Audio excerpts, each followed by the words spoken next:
ரவி ஸ்ருதி ரூம்ப காமிக்கிறாங்க. ரவி வந்து ஆஃபீஸ்க்கு கிளம்பிட்டே வந்து நீ இன்னும் கிளம்பலையா அப்படின்னு சொல்லிட்டு ஸ்ருதியை பார்த்து கேட்குறாரு. எங்கே அப்படின்னு சொல்லிட்டு அவங்க கேட்ட உடனே டப்பிங்க்கு அப்படின்னு சொல்லி சொல்கிறாரு. போகணும் அப்படின்னு சொல்லி ஸ்ருதி சொன்னோன்னே ஓ லேட்டாக போறியா அப்படின்னு சொல்லிட்டு ரவி கேட்குறாரு. இல்லை சீக்கிரமாக தான் போகணும் அப்படின்னு சொல்லி ஸ்ருதி சொல்கிறாங்க. சீக்கிரம்னு சொல்லிட்டு உட்காந்துட்டு இருக்க அப்படின்னு சொல்லிட்டு கேட்கவும் ஏன் நிற்கணுமா அப்படின்னு சொல்லிட்டு கேட்குறாங்க ஸ்ருதி. இதை விட உங்ககிட்ட ஒரு விஷயம் பேசணும், நம்ம 2 பேரும் யோகா கிளாஸ்க்கு போகலாமா அப்படின்னு சொல்லிட்டு ரவி கேட்குறாரு. ரவி அப்படி கேட்ட உடனே ஸ்ருதி வந்து ரவியை யாராருங்க பார்த்துட்டு எதுக்கு அப்படின்னு சொல்லிட்டு கேட்குறாங்க.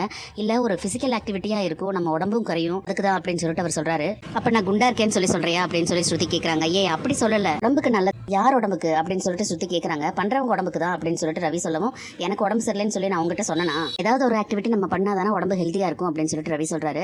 அப்போ நான் அன்ஹெல்த்தியாக இருக்கேன், என்ன பார்த்தா பேஷண்ட் மாதிரி தெரியுதா உனக்கு அப்படின்னு சொல்லிட்டு ஸ்ருதி கேட்குறாங்க. அந்த மாதிரி நான் எங்கே சொன்னேன், ஓ நாள் பூரா நம்ம உழைக்கிறோம், இந்த மாதிரி ஒரு ஏதாவது ஒரு ஆக்டிவிட்டி வந்து நம்ம ஒரு 1 hour பண்ணால் நம்ம உடம்புக்கு நல்லதாக இருக்கும்ல அப்படின்னு சொல்லி ரவி சொன்னோன்னே அப்போ என் உடம்புல ஏதோ ப்ராப்ளம் இருக்குதுன்னு நீ சொல்கிற அப்படின்னு சொல்லிட்டு ஸ்ருதி கேட்குறாங்க. உடனே ரவி இருந்துட்டு ஏன் நான் எது சொன்னாலும் நீ தப்பாகவே எடுத்துக்கிற, ஓ அப்போ எனக்கு அறிவில்லை அப்படின்னு சொல்லி ஸ்ருதி சொல்கிறாங்க. உடனே ரவி இருந்துட்டு ஏன் ஸ்ருதி இப்போ நான் எது சொன்னாலும் நீ தப்பாகவே எடுத்துக்கிற, தோணுச்சு அதனால நான் சொன்னேன், உன்னால் வர முடியலன்னா விட்டுரு அப்படின்னு சொல்லி ரவி சொன்னோன்னே ஸ்ருதி வந்து அப்படின்னா நீ என்ன லேசின்னு சொல்லி சொல்கிறியா அப்படின்னு சொல்லிட்டு கேட்குறாங்க.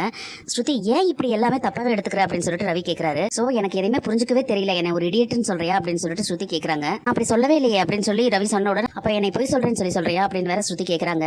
ஏய் ஐயோ என்னாச்சு உனக்கு இன்னைக்கு அப்படின்னு சொல்லிட்டு ரவி கேட்குறாரு. நான் எதுவும் பேசலமா, நான் எந்த இதுவும் பொய் சொல்லலை, யாரையும் நான் பொய் சொல்கிறாங்கன்னு சொல்லலை, நான் தெரியாமல் பேசி சண்டையே வேண்டாம் விட்டுரு அப்படின்னு சொல்லிட்டு ரவி எந்திரிச்சு போறாரு. அப்போ நான் சண்டை போடுறேன்னா எதுக்கு எடுத்தாலும் நான் ஆர்கியூ பண்ணுறேன்னு சொல்கிறியா அப்படின்னு சொல்லிட்டு மறுபடியும் கேட்குறாங்க.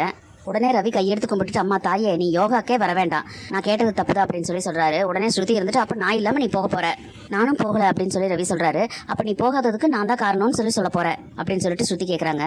அப்போ நான் இல்லாமல் நீயே ஒரு டெசிஷன் எடுப்பியா அப்படின்னு சொல்லி வேற ஸ்ருதி கேட்குறாங்க. ஸ்ருதி நிஜமாவே சொல்கிறேன், எனக்கு ரொம்ப டயர்ட் ஆகுது, உன்னை கேட்டிருக்கவே கூடாது, நானே தனியாக போயிருக்கணும் அப்படின்னு சொல்லிட்டு ரவி சொல்கிறாரு. உடனே ஸ்ருதி இருந்துட்டு அதானே நான் இல்லாமல் எப்பவும் தனியாக தானே உனக்கு போய் பழக்கம், எங்கேயும் நான் இல்லாமல் ஜாலியாக தானே இருப்பேன் அப்படின்னு சொல்லிட்டு ஸ்ருதி கேட்குறாங்க. ரவி வந்து அப்படியே தலையை பிடிச்சிட்டு ஐயோ அப்படின்னு சொல்லிட்டு உட்கார்றாரு. உடனே ஸ்ருதி இருந்துட்டு எதுக்கு இப்போ தலையை பிடிச்சிட்ட அப்படின்னு சொல்லி கேட்குறாங்க.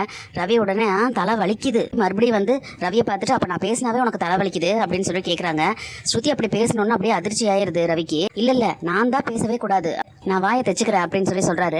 உடனே ஸ்ருதி இருந்துட்டு அப்ப என் கூட பேசவே முடியாதுன்னு சொல்றியா, ஸ்ருதி என்னால முடியல வேண்டாம் அப்படின்னு சொல்லிட்டு ரவி சொல்லவும் இப்போ உனக்கு என்ன கொடுத்தாங்க வேண்டான்னு சொல்லி சொல்ற, ஐயோ கடவுளே எனக்கு பைத்தியம் பிடிக்குது அப்படின்னு சொல்லிட்டு ரவி வந்து ரூம்ல அந்த பக்கம் இந்த பக்கம் நடந்துகிட்டு இருக்காரு. அப்பவும் ஸ்ருதி விடாம அப்ப என்னால உனக்கு பைத்தியம் பிடிக்குதுன்னு வேற சொல்றியா. உடனே ரவி வந்து அப்படியே வாயை பொத்திட்டு நிக்கிறாரு, கையை தட்டி விட்டுட்டு என்ன இப்ப நீ வாயை பொத்திட்டு நிக்கிற அப்படின்னு சொல்லி ஸ்ருதி கேட்கறாங்க.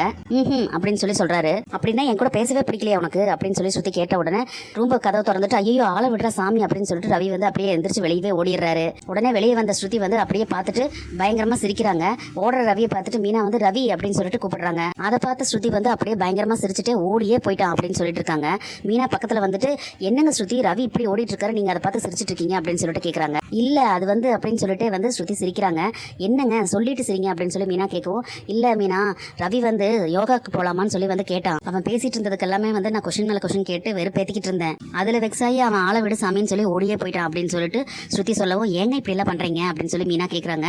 சும்மா ஃபன் தான், எப்பவுமே நல்லாவே பேசிக்கிட்டு இருந்தா போர் அடிக்கும்ல, கொஞ்ச நேரமாவது இந்த மாதிரி அவன்கிட்ட பேசினாதான் அவன் எப்பவுமே என்னை பத்தி யோசிச்சுட்டு இருப்பான்ல அப்படின்னு வேற சொல்றாங்க ஸ்ருதி.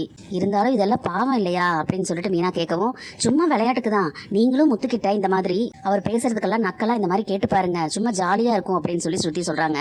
உடனே மீனா வந்துட்டு ஸ்ருதி அவர் ஒன்றும் ரவி மாதிரி எல்லாம் இல்ல, திடீர்னு கோவப்பட்டுருவாரு அப்படின்னு சொல்லிட்டு மீனா சொல்றாங்க. உடனே ஸ்ருதி இருந்துட்டு அதெல்லாம் ஒன்றும் நடக்காது, சும்மா ஜாலிக்கு தானே, இன்ட்ரெஸ்டிங்கா இருக்குங்க, ட்ரை பண்ணி பாருங்க, நமக்கு ஒரு என்டர்டைன்மெண்டா இருக்கும்ல அப்படின்னு சொல்லிட்டு சொல்றாங்க. ஸ்ருதி சொன்னதை யோசிச்சு பார்த்துட்டு அப்படியா சொல்றீங்க அப்படின்னு சொல்லிட்டு மீனா கேட்கறாங்க.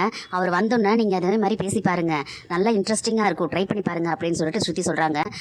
அப்படின்னு சொல்லிட்டு தலையாட்டிட்டு மீனா எதையோ யோசிச்சுட்டு அப்படியே போறாங்க.